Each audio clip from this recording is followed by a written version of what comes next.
হানান ভাই, অনেক ইকুয়েশন বাকি। সিলেট একেবারে পয়েন্ট টেবিলের তলায়, মাত্র 2টা জয় তাদের, বরিশালের 6টা জয়।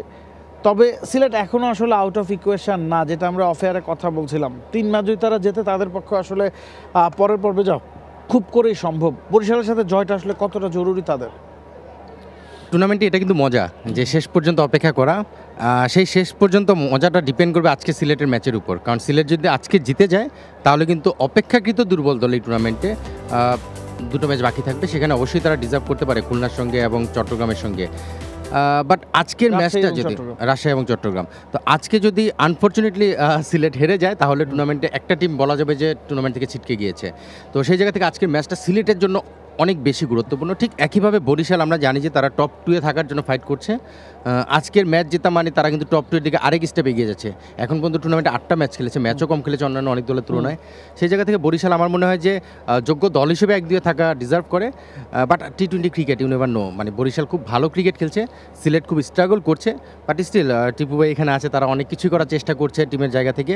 বাট ইনজুরি, আনঅ্যাভেলেবিলিটি, অনেক কিছু মিলেই তারা হয়তো সেভাবে পেরে ওঠেনি। বাট অবশ্যই আজকের ম্যাচটা আশা করছি ঢাকা পর্বে একটা ভালো ম্যাচ দিয়ে আমরা এবারে ঢাকা পর্বটা শুরু করব। এই পোর্শনে এসে আমি খুবই আশাবাদী যে একটা ভালো হাড্ডাহাড্ডি ম্যাচ। আমরা জানি যে তানজিম সাকিব তাদের ইম্পর্টেন্ট প্লেয়ার, এতদিন আনফিট ছিলেন, ঢাকা এসে কিন্তু সে ফিট হয়েছে আমরা জানি।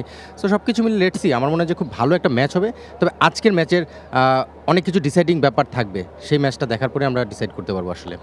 টিপু ভাই, কতটা চাপে আছেন আপনারা? কারণ মাস্ট উইন ম্যাচ।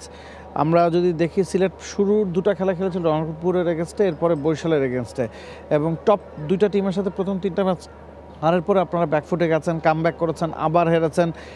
তবে কাগজে কলমে এই দলটা যথেষ্ট শক্তিশালী ছিল। হ্যাঁ, একটা গ্যাপ হয়তো তাদের ছিল 7 নম্বর পজিশনে বা অলরাউন্ডার পজিশন, ওই জায়গায় আপনারা কাটিয়ে উঠলেও ইনজুরির সমস্যা আবার আপনাদের ভোগাচ্ছে। টপলি যেমন চলে গেছেন, তানজিম সাকিব ফিট ছিলেন না। টিম টকটা কি আজকের ম্যাচের আগে? হ্যাঁ, ধন্যবাদ আপনাকে। অ্যাকচুয়ালি এক্সপেকটেশন ফিল আপ করতে না পারলে তো আসলে সবারই খারাপ লাগে। টিম হিসেবে আমরা যথেষ্ট ভালো, সে জায়গাতে আমরা আনফর্চুনেটলি আমরা আমাদের যারা ওভারসিজ প্লেয়ার আছেন তাদের কাছ থেকে আমরা প্রত্যাশা অনুযায়ী পারফরমেন্স পাইনি। তার মধ্যে সবচাইতে বড় সমস্যা আমাদের টিমে যেটা ইনজুরি প্রবলেমের কারণেই আমরা আসলে প্লেয়ারদের থেকে যে এক্সপেকটেশন অনুযায়ী আমরা পারফর্মটা পাইনি। তো আমরা চেষ্টা করছি আজকের ম্যাচে হয়তো বা সাকিব ফিট ছিল না, ইনজুরি প্রবলেম ছিল, সাকিব খেলবে, এদিকে আবার টপলি ইনজুরিতে পড়ে গেছে, টপলি চলে গিয়েছে গতকাল রাতে। সব কিছু মিলে বাকি যে 3টা ম্যাচ আছে আমরা চেষ্টা করছি এই 3টা বা আজকের ম্যাচটা উইন করে পরে ম্যাচ বাই ম্যাচ বাকি 3টা ম্যাচ জিতে আমরা মানে টুর্নামেন্টে টিকে থাকার।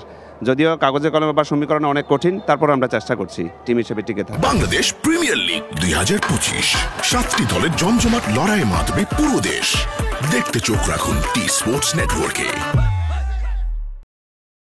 For more updates, subscribe to our YouTube channel and click on the bell icon.